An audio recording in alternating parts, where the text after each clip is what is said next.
Pas de limite pour les initiatives des élus pour obliger le gouvernement à faire marche arrière sur sa décision de faire passer à 80 km/h la vitesse maximale sur les routes secondaires. Après la demande du maire d'Aubusson de conserver les 90 km/h dans le sud de la Creuse, c'est au tour du conseil départemental de la Corrèze de suivre la même route avec un petit montage diffusé sur les réseaux sociaux.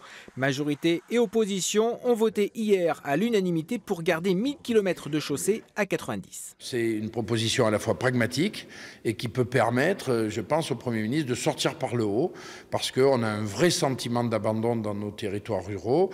L'augmentation du gasoil, le fait de vouloir taxer les camions, on a quand même peu de moyens de mobilité collective en milieu rural.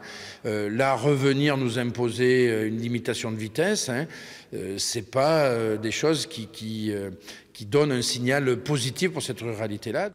Une dizaine d'axes dits structurants ont été choisis, comme par exemple la D940 entre Brive et Tulle. Pour appuyer leurs arguments, les élus évoquent une étude sur les accidents mortels en Corrèze. La vitesse excessive n'est responsable que pour 17% des cas, contre 19% pour l'alcool ou 16% pour défaut de maîtrise.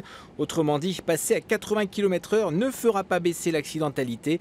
Alors cette décision de la Corrèze sera-t-elle acceptée par le gouvernement? Il y a fort à parier que la réponse sera négative au principe de l'égalité sur tout le territoire.